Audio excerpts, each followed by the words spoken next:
During the 12th century, the civilization of the Byzantine Empire experienced a period of intense change and development. This has led some historians to refer to a 12th century Renaissance in Byzantine cultural and intellectual achievement. These changes were particularly significant in two areas of Byzantine civilization: its economic prosperity and its artistic output.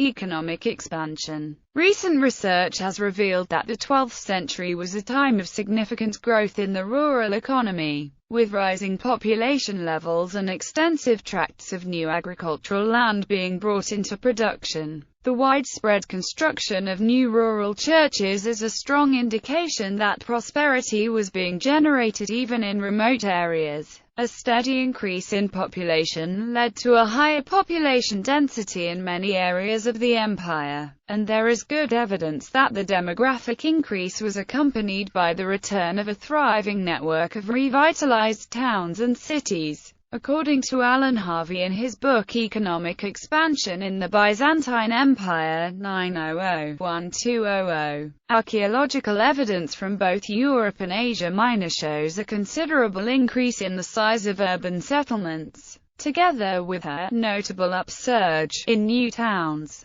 For example, Harvey explains that in Athens the medieval town experienced a period of rapid and sustained growth, starting in the 11th century and continuing until the end of the 12th century. The agora, or marketplace, which had been deserted since late antiquity, began to be built over, and soon the town became an important center for the production of soaps and dyes. Thessaloniki, the second city of the empire, hosted a famous summer fair which attracted traders from across the Balkans and even further afield to its bustling market stalls. In Corinth, silk production fueled a thriving economy. Further evidence is provided by the coinage of the empire in this period. After a long period in the early Middle Ages during which the only coins were struck in Constantinople, the 12th century saw the return of a provincial mint regularly operating at Thessaloniki. Yet the most convincing evidence for what Harvey calls a substantial increase in the volume of money in circulation comes from the quantity of coins found on archaeological sites. Thousands of coins have been found both at Athens and at Corinth.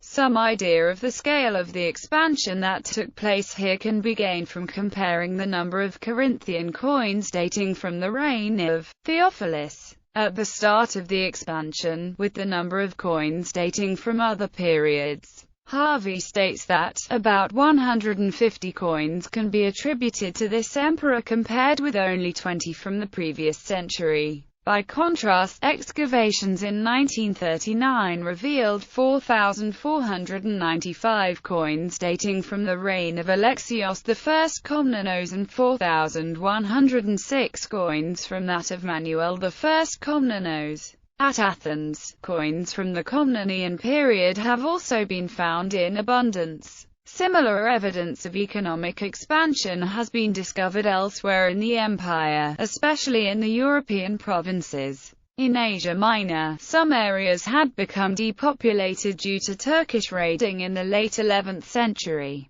Yet as the Komnenian emperors built up extensive fortifications in rural areas during the 12th century, repopulation of the countryside took place. The restoration of order in Western Asia Minor enabled the demographic trend to resume its upward course after the setbacks of the late 11th century. And indeed it was in the 13th century that this process reached its peak. It is quite possible that an increase in trade, made possible by the growth of the Italian city-states, may have been a factor in the growth of the economy. Certainly, the Venetians and others were active traders in the ports of the Holy Land, and they made a living out of shipping goods between the Crusader kingdoms of Outremer and the West while also trading extensively with Byzantium in Egypt. Overall, given that both population and prosperity increased substantially in this period, economic recovery in Byzantium appears to have been strengthening the economic basis of the state.